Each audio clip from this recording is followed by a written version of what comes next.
الشيطان الرجيم. بسم الله الرحمن الرحيم. ولنبلونكم بشيء من الخوف والجوع ونقص من الأموال والأنفس والثمرات وبشر الصابرين. صدق الله العظيم. ورحمۃ اللہ وبرکاتہ.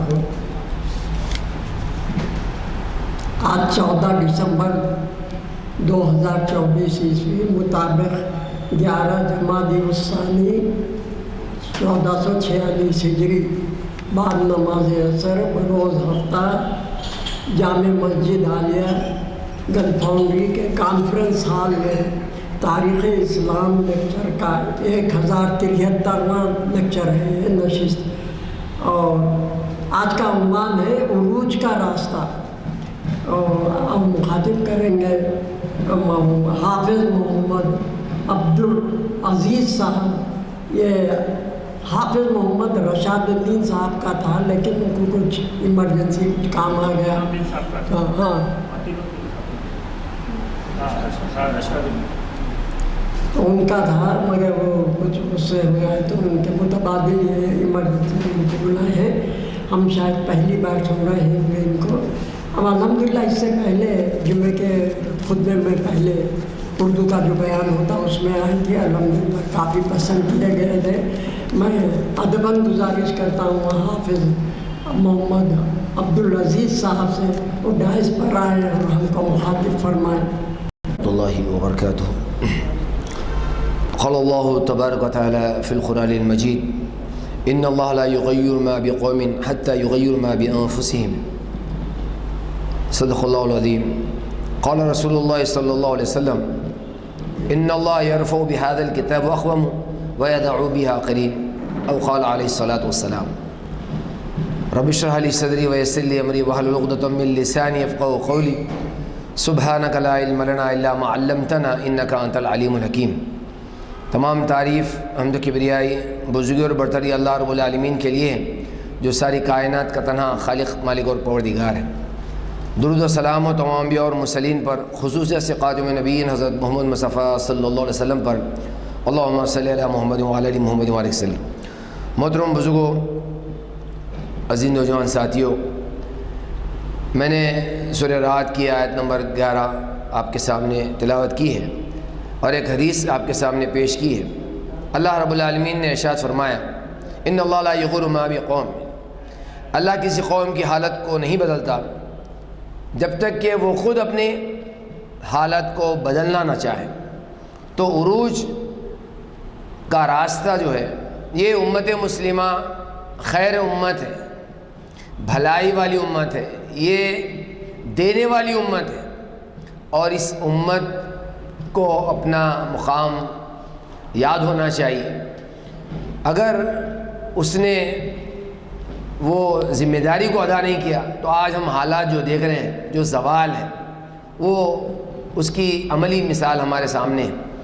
اسی کو حدیث میں نبی کریم صلی اللہ علیہ وسلم نے اس طرح بیان فرمایا ان اللہ یرفع بہذا الکتاب. اللہ تعالیٰ اس کتاب کے ذریعے سے تم کو عروج بخشے گا. وَيَدْعُ بِآخَرِينَ.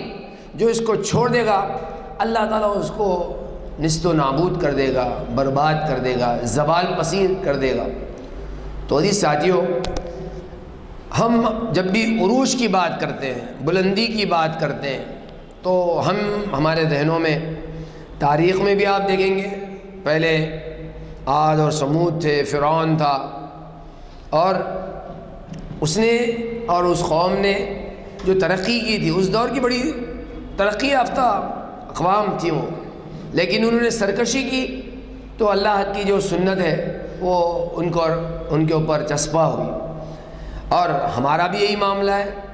ہم کو نبی کریم صلی اللہ علیہ وسلم کی امت ہے، ہم کو تو جا بجا قرآن میں غور و فکر کی دعوت دی گئی ہے. یعلمون، تعلمون، تتفکرون، تتذکرون. کہا گیا کہ افلا ینظرون الی الابل کیف خلقت والی السماء کیف رفعت، تو یہ کیا تم اونٹ کو نہیں دیکھتے کہ ہم نے کیسے بنایا ہے؟ کیا تم آسمان کو نہیں دیکھتے کیسے ہم نے عروج بخشا ہے؟ تم پہاڑوں کو نہیں دیکھتے کیسے ہم نے گاڑ دیا ہے؟ کیا تم زمین کو نہیں دیکھتے کیسے ہم نے بچھا دی ہے؟ تو اللہ تعالیٰ تو بارہا دعوت دیتا ہے کہ کائنات پر غور فکر کرو، یہ کیسے وجود میں آئی، کیسی اللہ کی خلقت ہے، اللہ کیسا خالق ہے۔ لیکن جب قوم یا انسانیت اپنے رب کی معرفت سے کو بھول جاتی ہے، رب کو بھول جاتی ہے، رب کی تخلیق پر غور و فکر نہیں کرتی اور اپنی حالت پر غور نہیں کرتی، اور اس کے ساتھ ساتھ اللہ کی کتاب پر غور و فکر نہیں کرتی، یعنی کہ علم جو اللہ تعالیٰ نے علم کے ذرائع، قرآن علم کا ذریعہ ہے، خود اللہ کے رسول صلی اللہ علیہ وسلم کی ذات مبارک، آپ کی ارشادات، آپ کی سیرت، اور پھر آپ انبیاء کی تاریخ دیکھیں گے، انبیاء کی زندگیاں دیکھیں گے، اور پھر خود امت مسلمہ کا جو عروج تھا کس طرح وہ عروج پر آئی، اور پھر آج کے حالات میں اگر ہم دیکھیں تو پھر وہ زوال جو ہوا، اور ہمارے ذہنوں میں ہماری آنے والی نسلوں کو بھی یہ بتانے کی ضرورت ہے، دنیا کی جو آج ترقی ہے ہم یہ سمجھتے ہیں کہ یہ مغربی کی دین ہے، ایسا نہیں، یہ تو اب نظر آ رہا ہے، یہ جو بھی ہم ترقی دیکھ رہے ہیں، میں آپ تک اپنی آواز پہنچا رہا ہوں، ان تمام میں مغرب کا بہت اہم رول ہے، لیکن اس سے پہلے کی تاریخ آپ دیکھیں گے، اس کی بنیادیں جو ہیں، ایسا کہ آپ دیکھیں گے، میں آپ کو دیکھ رہا ہوں اس عینک کے توسط سے، میں بہتر انداز میں آپ کو دیکھ سک رہا ہوں، لیکن اس کی بنیادی جو عینک کی جو بنیاد تھی وہ مسلمانوں نے اس کی تحقیق کی تھی، یہ اور باتیں اس کے اور بہت سے، اسی طرح آپ آج ہوائی جہاز کے ذریعے سے سفر کر رہے ہیں، لیکن اس کی بنیادوں پر جو ہمارے اکابرین کی جو محنتیں ہیں، ان کی تحقیق ہیں، وہ آج ہمارے سامنے، لیکن ہم نے اور امت مسلمہ کی خاص طور پر یہ ذمہ داری تھی کہ وہ انسانیت کے سامنے ان کو پیش کرتی، بڑے بڑے ہمارے اسلامی سائنسدان جو تھے ان کی تخلیقی صلاحیتوں کو سے واقف ہماری آنے والی نسلوں کو ہم نے نہیں کیا، بلکہ ہم دیکھیں کہ اس دور سے کہ جب دنیا کشتی سے واقف نہیں تھی، لوہے سے واقف نہیں تھی، تو انبیاء علیہ السلام نے ہم کو بتایا ہے کہ کشتی کیسی بنانی چاہیے، نوح علیہ السلام نے ہمارے سامنے وہ اسوہ پیش کیا، حضرت داؤد علیہ السلام نے ہم کو لوہے کا استعمال سکھایا، اس طرح سلیمان علیہ السلام نے جنات کے ذریعے سے کیا کیا نئی نئی ایجادات۔ تو ہر دور میں آپ دیکھیں گے کہ الہی ہدایات کی روشنی میں جب قوم عمل کرتی ہے، غور و فکر کرتی ہے، وہ ترقی پاتی ہے۔ جہاں ہم خالق سے کٹ جاتے ہیں پھر وہ عروج کا جو راستہ ہے، ترقی، غور و فکر، علم، وہ ذرائع جو علم کے ذرائع ہیں اس سے انسانیت پیچھے ہٹ جاتی ہے تو زوال پذیر ہو جاتی ہے۔ تو یہ ہم دیکھیں کہ مسلم سائنسدانوں کا جو تاریخی کارنامہ ہے کہ چاہے وہ ابن سینا ہو، ماہر طب کے طور پر آپ بڑے بڑے آج آپریشن وغیرہ ہوتے ہیں، لیکن اس کی جو طب کی جو بنیادیں آپ دیکھیں گے، ابن سینا کا معاملہ، البرونی کا معاملہ، ماہر علم نجوم، آج علم فلکیات کے طور پر جو دنیا ترقی کر چکی ہے۔ تو اس طرح آپ دیکھیں گے جابر بن حیان کو آپ دیکھیں کس طرح وہ فارابی، یہ فلسفی، اس طرح بہت سے ایسے سائنسدان ہیں، ان کی اصل وجہ کیا تھی؟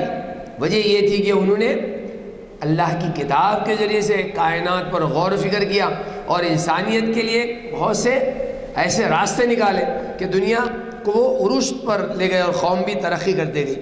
اور عروج کے راستے میں آپ دیکھیں گے اللہ کے رسول صلی اللہ علیہ وسلم هو الذي بعث في الأميين رسولا منهم يتلو عليهم آياته ويزكيهم ويعلمهم الكتاب والحكمة، کہ وہ اللہ ہی ہے نبی صلی اللہ علیہ وسلم کی بعثت کا، کہ وہ اللہ تعالیٰ نے نبی صلی اللہ علیہ وسلم کو ایسے ماحول میں پیدا کیا جہاں وہ لوگ کچھ نہیں جانتے تھے، وہاں نبی کریم صلی اللہ علیہ وسلم نے یتلو علیہم آیاتک، آیتیں پڑھ کر سنائے، ویزکیہم، انسانیت کی شخصیت کا ارتقاء، یہ علم اور تعلیم کے ساتھ تربیت.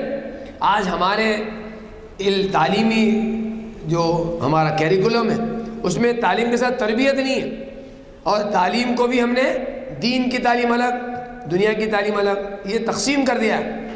علم یا نفع والا ہوتا ہے یا نقصان والا علم ہوتا ہے، لیکن ہم نے اس کو دین کا علم الگ، دنیا کا علم الگ کر کے تفریق کر دی. اور پھر یہ جو امتزاج ہونا چاہیے تھا، یہ جو دونوں مل کر کہ روحانیت بھی ہو اور جدید ماڈرن جو علم ہے اس کا امتزاج ہوتا اور دنیا کس طرح ترقی کرتی، لیکن یہ کام نہیں ہونے کی وجہ، علم کی تقسیم ہونے کی وجہ سے آپ دیکھتے ہیں بہت سے ایسے لوگ ہیں جو بہت اپنے فیلڈ میں ماہر ہیں لیکن ان کو بنیادی اسلام کی تعلیمات سے نابلد ہے، اور بہت سے لوگ ایسے ہیں جو دین میں بہت آگے ہیں لیکن دنیاوی معاملات میں ان کی ترقی میں وہ کوئی رول نہیں ہے. اس امت نے جو نبی کریم صلی اللہ علیہ وسلم نے فرمایا تھا کہ نیچے والے ہاتھ سے اوپر والا ہاتھ بہتر ہے، لیے امت مانگنے والی ہو گئی. تو مجھے وہ شعر یاد آتا ہے کہ مانگتے پھرتے ہیں اغیار سے مٹی کے چراغ، مانگتے پھرتے ہیں اغیار سے مٹی کے چراغ، اپنے خورشید پہ پھیلا دیے سائے ہم نے. ہمارے پاس جو اللہ کی کتاب تھی، ہمارے پاس جو نبی کریم صلی اللہ علیہ وسلم کی ذات مبارک تھی، سراجم منیرہ، روشن چراغ، اس چراغ سے ہم خود مستفید نہیں ہوئے اور نہ انسانیت کو مستفید کروایا. تو عزیز ساتھیوں، یہ آج جو علم ہے، ہم نے آج بھی جو علم کی جو مقصد ہے، مثال کے طور پر کسی طالب علم سے پوچھیں آپ کیوں پڑھ رہے ہیں، بھائی اچھی نوکری ملنے کے لیے. تو پرپز آف ایجوکیشن کیا ہو گیا؟ علم اسی لیے حاصل کی جا رہی ہے کہ اس کے بعد سند مل جائے، اس کو اچھی نوکری مل جائے. لیکن اصل مقصد تو کیا ہونا چاہیے؟ اقرا بسم ربک الذی خلق، رب کی معرفت، رب کو پہچاننا، یہ اصل بنیاد ہونا چاہیے تھا. علم حاصل کرنے کے بعد انسان کے اندر اچھے و برے میں تمیز ہونے چاہیے تھی، اس کے اخلاق ہونا چاہیے تھا، اس کے اندر مورل ویلیوز آنے چاہیے تھے. وہ علم حاصل کر اپنے ماں باپ کے لیے، سماج کے لیے آنکھوں کی ٹھنڈک بننا چاہیے تھا اور کنٹریبیوٹ کرنا چاہیے تھا، سماج کو کچھ کنٹریبیوٹ کرنے والا ہو. یہ اصل مقاصد تھے علم کے. لیکن ہم نے محدود نمبرز کے بیچ میں، اسناد کے بیچ میں ہم نے تعلیم کو محدود کر دیا اور تربیت الگ ہو گئی. تعلیم سے آج جو تربیت بالکل مختلف ہے. پہلے ادوار میں مربی ہوا کرتے تھے، مینٹرز ہوا کرتے تھے، تعلیم کے ساتھ تربیت کا ایک نظام تھا، اور یہ دونوں آج الگ ہو گئے. آج بہت سی انفارمیشن کا ایک بھرمار ہے ہمارے پاس، لیکن وہ مورل ویلیوز جو ہے وہ آج ہمارے طلبہ میں نظر نہیں آتے. تو یہ جو معاملہ ہے، تو غور و فکر، عروج کے راستے میں آپ دیکھیں گے فکر و نظر ہماری بلند ہو، جیسا کہ اللہ تعالیٰ نے فرمایا کہ ان فی خلق السماوات والارض واختلاف اللیل والنہار لآیات لأولی الالباب. یہ ہوش مند لوگوں کا کام ہے کہ زمین و آسمان میں دن اور رات کے آنے جانے میں ہوش مند لوگوں کے لیے نشانیاں ہیں. تو یہ غور و فکر کرنا، تدبر، تفکر، قرآن جو کہہ رہا ہے تم کیا غور نہیں کرتے؟ کیا تم اپنی ذات پر غور نہیں کرتے؟ کیا تم اونٹ پر غور نہیں کرتے؟ کیا تم آسمان پر غور نہیں کرتے؟ دیکھو کوئی اس میں تمہیں کو رکھنا نظر آتا ہے. سورہ ملک میں اللہ تعالیٰ نے فرمایا تمہاری آنکھیں تھک کر آ جائے گی لیکن تم اس کے اندر کوئی رکھنا نہیں پاؤ سکو گے. یہ رب العالمین کی تخلیق پر غور، پہاڑوں پر غور و فکر. اس طرح عزیز ساتھیوں یہ جو تمام علوم کا جو سربت چشمہ ہے وہ اللہ کی کتاب. تو یہ غور و فکر، قوت فکر، قوت فکر و عمل پہلے فنا ہوتی ہے، پھر کسی قوم کی شوکت پہ زوال آتا ہے. تو یہ اصل غور و فکر، بنیادی جو عروج کا راستہ ہے وہ غور و فکر. اس کے ساتھ ساتھ پھر تعلیم کے ساتھ تربیت، تزکیہ، پرسنالٹی ڈیولپمنٹ. جو آج ہم دیکھیں علم کے ساتھ اگر تربیت نہ ہو، تزکیہ نہ ہو، روحانی ارتقاء نہ ہو، اسپریچول ڈیولپمنٹ نہ ہو، انٹلیکچول ڈیولپمنٹ تو ہو رہا ہے لیکن اسپریچول ڈیولپمنٹ نہیں ہو رہا ہے، تو بڑے بڑے ترقی یافتہ ممالک کیا بنے ہوئے ہیں؟ ظلم اور بربریت کے اڈے بنے ہوئے ہیں. یعنی کہ بڑے بڑے ایسے کیمیکل ہتھیار، نہ جانے کیا کیا انسانیت کی تباہی کے دہانے پر. بظاہر وہ ترقی نظر آ رہی ہے کہ ڈھونڈنے والا ستاروں کی گزرگاہوں کا اپنی افکار کی دنیا میں سفر کر نہ سکا، جس نے سورج کی شعاؤں کو گرفتار کیا، زندگی کی شب تاریک سیر کرنا سکا. تو آج جو ڈارکنیس ہے، زندگی میں ڈارکنیس ہے، فیملی میں ڈارکنیس ہے، حالانکہ بظاہر ترقی ہے، مغربی ترقی، کس طرح کی ترقی ہے، کیسا عروج ہے، لیکن جو تسکین قلب ہے، جو روحانی گھر میں سکون حاصل ہونا چاہیے، وہ سکون حاصل نہیں. فیملی سسٹم بگڑ چکا ہے. وجہ کیا ہے؟ رب کو بھول چکے ہیں، خالق کائنات کو بھول چکے ہیں. تو یہ اصل چیز تھی کہ خالق کائنات. تو یہ روحانی ارتقاء، اس کے ساتھ ساتھ سماجی عروج کے طور پر آپ دیکھیں گے کس طرح اللہ کے رسول صلی اللہ علیہ وسلم، دیکھیے آپ کیسے حالات میں نبی کریم صلی اللہ علیہ وسلم نے، جو مجھے واقعہ یاد آتا ہے کہ خباب بن ارر رضی اللہ تعالیٰ کو آگ کے انگاروں پر لٹایا گیا اور جلی ہوئی پیٹ لے کر بارگاہ رسالت صلی اللہ علیہ وسلم میں تشریف لائے. خباب بن ارر رضی اللہ تعالیٰ، اے اللہ کے رسول، ظلم کی انتہا ہو چکی ہے، آپ بد دعا کیوں نہیں کرتے؟ تو نبی رحمت صلی اللہ علیہ وسلم جو رحمت للعالمین ہے، آپ تو جانوروں کو بھی تڑپتا ہوا دیکھتے تو بے چین ہو جاتے. نبی رحمت صلی اللہ علیہ وسلم کے اوپر کیا گزری ہوگی اپنے صحابی کو جلی ہوئی پیٹ دیکھ کر. لیکن نبی رحمت صلی اللہ علیہ وسلم نے فرمایا، اے خباب تم جلدی مچاتے ہو. اس سے پہلے جو لوگ ایمان لائے ان کو زمین میں گاڑا گیا اور آرے سے ان کے جسموں کو کاٹا گیا، لوہے کی کنگھیوں سے ان کے جسموں کو نوچا گیا. اس کے بعد جو اللہ کے رسول نے عروج کا جو پیغام دیا وہ میں آپ کے سامنے رکھنا چاہتا ہوں. حضرت محمد مصطفیٰ صلی اللہ علیہ وسلم نے فرمایا، اے خباب ایک وقت آئے گا کہ عورت تنہا صنعاء سے حضرت موت سفر کرے گی، اس کو کوئی آنکھ اٹھا کر دیکھنے والا نہیں ہوگا. ایک آدمی سونا اچھالتا ہوا جائے گا، اس کو کوئی لوٹنے والا نہیں ہوگا. مطلب اس معاشرے میں جہاں قافلے لوٹ لے جاتے تھے، اس معاشرے میں جہاں لڑکی پیدا ہونا عیب کی بات سمجھی جاتی تھی، زندہ دفن کر دیا جاتا تھا، ایسے موقع پر نبی رحمت صلی اللہ علیہ وسلم نے وہ عروج کا پیغام دیا، اے خباب ایک وقت آئے گا کہ آدمی سونا اچھالتا ہو جائے. اور اس انسانی تاریخ نے وہ دور بھی دیکھا کہ زکوٰۃ دینے کے لیے نکلا تھا، زکوٰۃ لینے والا کوئی نہیں تھا. یعنی کہ اکنامیکل سسٹم ایسا زبردست ہو چکا تھا کہ فائنینشلی ہر کوئی اسٹرانگ تھا کہ زکوٰۃ دے رہے ہیں تو زکوٰۃ لینے والا نہیں. کیا عروج کا دور تھا اور سمجھیے آپ عمر رضی اللہ کا دور خلافت، کیسا عروج کا دور. اس طرح آپ دیکھیں گے مسلمانوں کی، اس کے بعد اسلامی عروج تھا، اس کے بعد اسلام خلافت جا کر ملوکیت میں آیا، اس کے بعد ہوتے ہوتے آج نہ اسلام کو وہ عروج حاصل ہے نہ امت مسلمہ کو وہ عروج حاصل ہے. تو عزیز ساتھیوں، اس طرح ہم دیکھیں وہ اجتہاد، وہ غور و فکر. نبی کریم صلی اللہ علیہ وسلم نے جب معاذ رضی اللہ تعالیٰ کو روانہ کیا، جب پوچھا کہ معاذ تم کیسے فیصلہ کرو گے؟ میں اللہ کی کتاب سے فیصلہ کروں گا.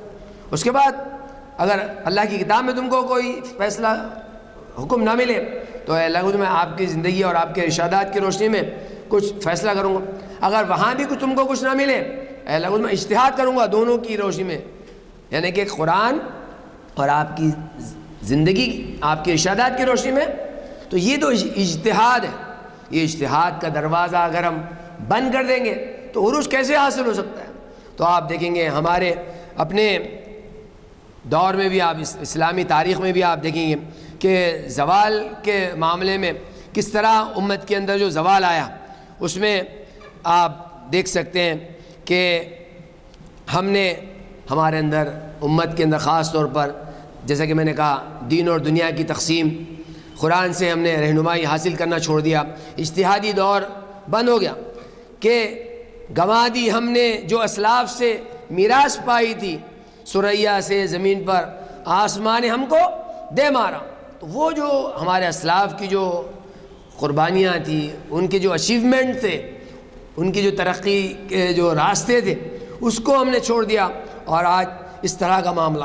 تو یہ بہت سے ایسے ڈرا بیکس ہیں جو ہم دیکھ سکتے ہیں کہ انسانی تاریخ میں امت مسلمہ خاص طور پر یہ جو عروج کے معاملے میں جو کوتاہی ہم سے ہوئی ہے، ہم نے اللہ کی کتاب کو پس پوچھ ڈال دیا اور پھر ساتھ میں نبی کریم صلی اللہ علیہ وسلم کی تعلیمات، وہ جو مورل ویلیوز تھے، اخلاق و کردار، اور وہ علم کو یعنی کہ تقسیم ہم نے کی، اس کی وجہ سے جو زوال آیا. تو جی ساتھیوں، ہم دیکھیں کہ آج بھی اگر ہم ترقی کرنا چاہتے ہیں، امت کے لیے جو ترقی کے جو راستے ہیں وہ یہی ہے کہ تحقیقی کام، غور فکر، ہم ذہنی غلامی میں مبتلا نہ ہو جائیں، مرعوبیت کا شکار نہ ہو جائیں۔ ہم یہ سمجھتے ہیں کہ ہم تھوڑا سا کچھ اردو کا جو معاملہ آج ہمارے ساتھ ہو چکا ہے، ہم آج کے نوجوان نہ ہماری مادری زبان سے واقفیت ہے اور نہ وہ انگلش میں بھی کچھ خاص کارنامہ دکھا سکتے ہیں، تو کہیں بھی برابر نہیں، تو وہ پھر کیسے اپنے اسلاف کی تعلیمات سے ہم آہنگ ہو سکتے ہیں، مورل ویلیو کیسے ان کے پاس آ سکتی ہے؟ تو یہ ذرا سا ہم خالی تھوڑا سا کوئی انگلش بول ڈالتا ہے تو ہم سمجھتے ہیں کہ وہ عروج کا، ترقی کا معاملہ ہے، راستہ ہے، ایسا نہیں ہے۔ تو یہ مرعوبیت یا ذہنی غلامی میں ہم مبتلا نہ ہوں۔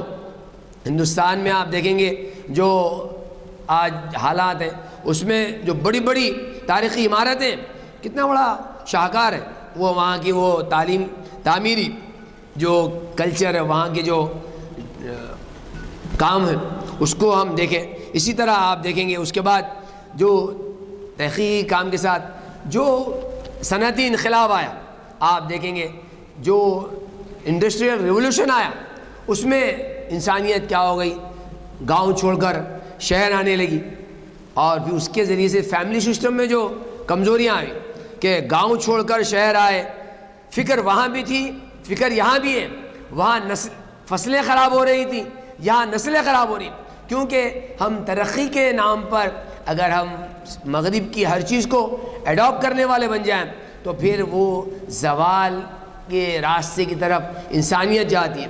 تو عزیز ساتھیوں، ہم کو غور کرنا چاہیے اور اپنا احتساب ہم کو کرنا چاہیے، اور ہم جس طرح اللہ تعالیٰ نے قرآن میں کہا کہ وَأَنْتُمُ الْأَعْلَوْنَ إِن كُنتُم مُؤْمِنِينَ، تم ہی سر بلند رہو گے، تم ہی غالب رہو گے اگر تم مومن ہو۔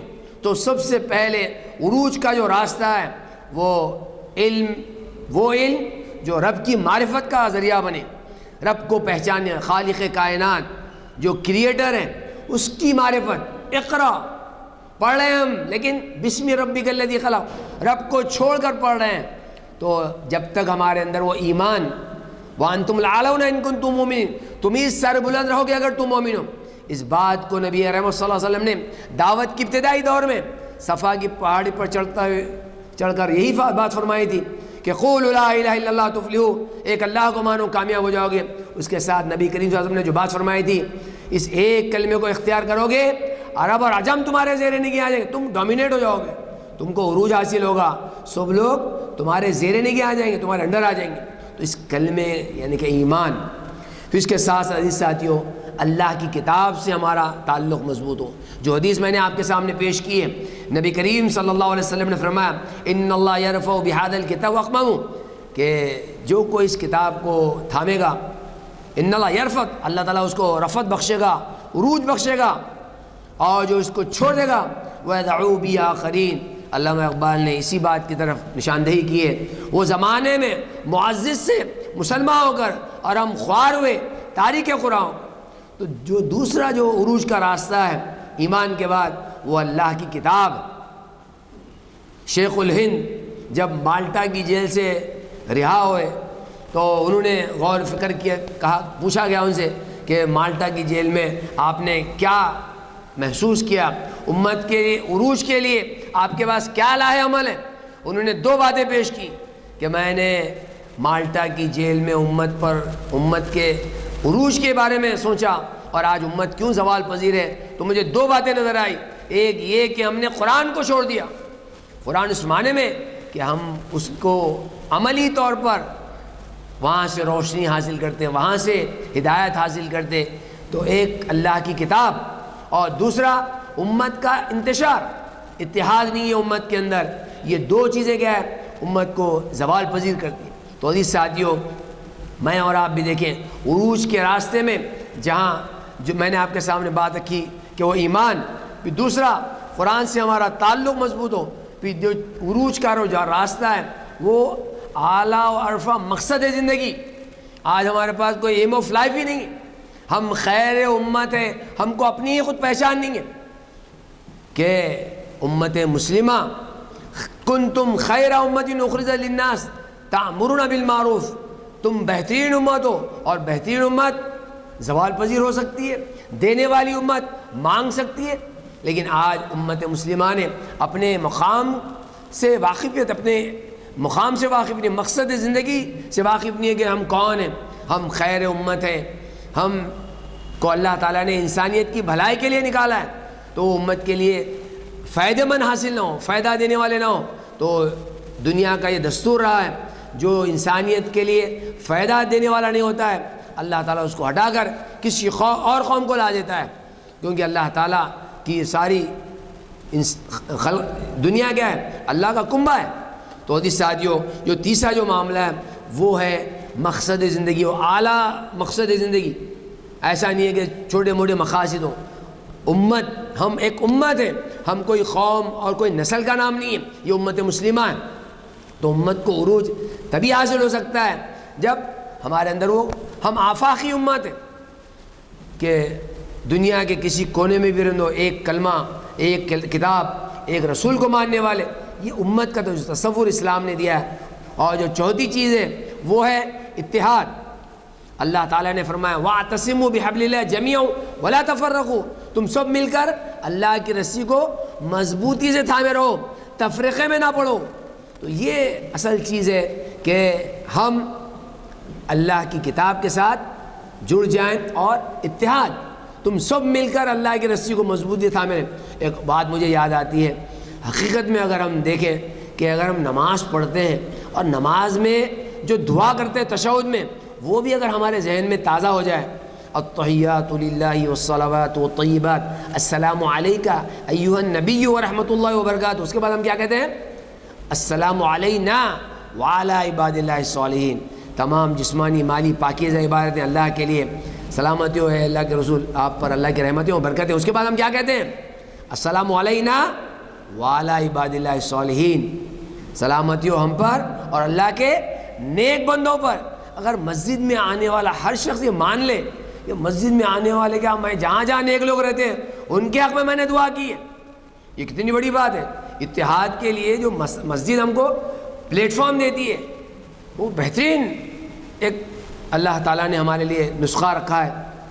صفیں درست ہیں، ایک ہی صف میں کھڑے ہو گئے محمود و ایاز، نہ کوئی بندہ رہا اور نہ کوئی بندہ نہ ہوا، یہ تو اتحاد ہے۔ وہاں ہم یہ نہیں کہہ رہے کہ فلاں مسلک والے کو، فلاں مسلک والے کو سلامتی ہو، دیوبندی بریلوی دیوبندی، وہاں پر کوئی ذکر نہیں ہے، وہاں تو عباد اللہ صالحین کہہ رہے سلامتی ہو اللہ کے نیک بندوں پر۔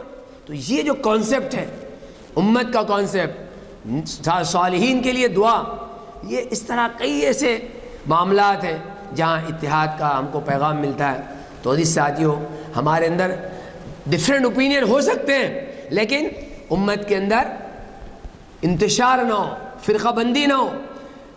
اختلافات تو ہم دیکھتے ہیں، سمجھنے میں بہت سے، استنباط کرنے میں، نبی کریم صلی اللہ علیہ وسلم نے ایک گروہ، ایک جماعت کو بھیجا اور کہا کہ عصر کی نماز فلاں جگہ جا کر پڑھو۔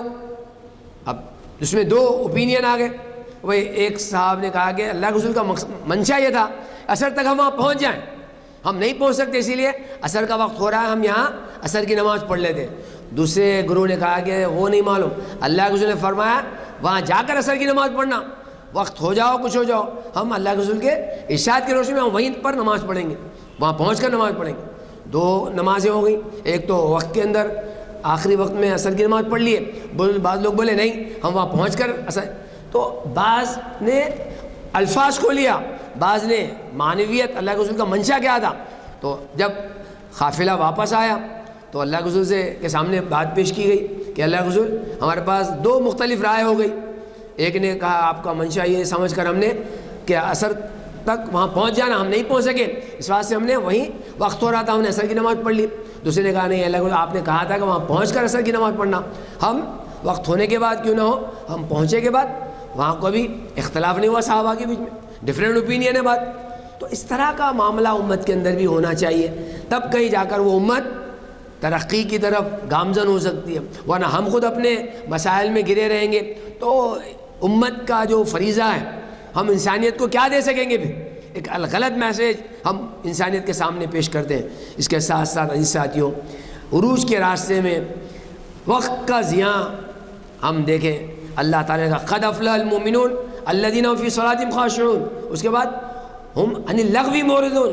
مومن جو ہوتا ہے، فلاح پانے والا کون ہوتا ہے؟ ایمان والا ہوتا ہے، جو نمازوں میں خشوع اختیار کرتا ہے اور لغو کاموں سے، فضول کاموں سے وہ بچ کر رہتا ہے۔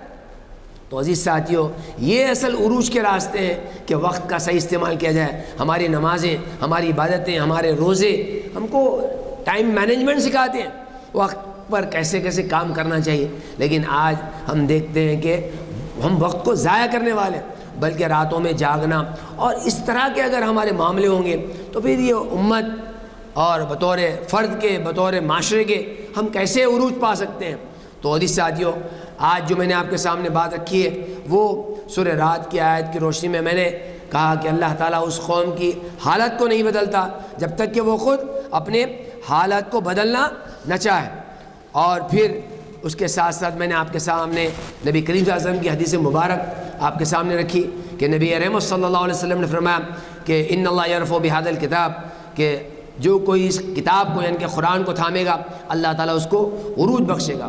پہلے کے ادوار میں بہت سے اقوام آئے ہیں اور مسلم سائنسدانوں نے کیسی ترقی کی۔ خود نبی کریم صلی اللہ علیہ وسلم کی سیرت کے روشنی میں نے بات پیش کی کہ نبی کریم صلی اللہ علیہ وسلم نے کلمے کی دعوت دیتے ہوئے بھی عروج کا پیغام دیا کہ اس ایک کلمے کے ذریعے سے تم کو اللہ تعالیٰ غالب کرے گا، ڈومینیٹ کرے گا، اور دوسرے تمہارے زیر نگہ آ جائیں گے۔ تو وجہ اس بات کی ہے کہ ہم اپنی حالت پر غور و فکر کریں، اور دنیا کی جو ترقی ہے اس میں ہمارا کوئی حصہ نہیں ہے، کیونکہ ہم دینے والے نہیں ہیں۔ ہمارا معاملہ یہ تھا کہ ہم دینے والی امت تھے، ہم آج مانگنے والے ہو گئے۔ ہمارا ہاتھ پہلے اوپر تھا، عروج والا اوپر والا ہاتھ تھا، لیکن ہم نے وہ اللہ تعالیٰ کی کتاب پر غور و فکر چھوڑ دیا، کائنات پر غور و فکر چھوڑ دیا، تحقیق کرنے کا جو معاملہ تھا، دنیا کو دینے کا جو جذبہ تھا وہ ہم نے چھوڑ دیا، اور پھر ہوتے ہوتے آج ہم لینے والے ہو گئے۔ جب تک عروج حاصل نہیں ہو سکتا جب تک ہم اپنا تعلق اللہ تعالیٰ سے مضبوط کریں، ہمارا ایمان کی آبیاری ہم کریں، دوسرا اللہ تعالیٰ کی کتاب سے ہم اپنے تعلق کو مضبوط کریں اور غور و فکر کریں، اللہ کی کتاب پر غور و فکر کریں، کائنات پر غور و فکر کریں، اور ایک امت خیر کی حیثیت سے ہم دینے والے ہیں تو کچھ کنٹریبیوٹ کریں۔ جب تک کوئی قوم سماج کو کچھ دیتی نہیں ہے اس کو کوئی عروج حاصل نہیں ہوتا۔ تو جب تک لیکن ہم کو یہ احساس ہونا چاہیے، ہم کو اپنے مقام کا ادراک ہونا چاہیے کہ ہو آئے ہم کون ہیں؟ ہم نبی کریم صلی اللہ علیہ وسلم کی امت ہیں، ہمارے پاس قرآن ہے، ہمارے پاس نبی صلی اللہ علیہ وسلم کی تعلیمات ہیں، ہم کو خیر امت سے اللہ تعالیٰ نے خطاب کیا ہے۔ تو جب تک ہم اپنے مقام کو نہیں پہچانیں گے، اپنی ذمہ داریاں ادا نہیں کریں گے، ہماری اس امت کو عروج حاصل نہیں ہو سکتا۔ اور اسلامی تاریخ میں بھی بہت سی ایسے فتوحات ہیں، ایسے عروج کے دور ہم نے دیکھے۔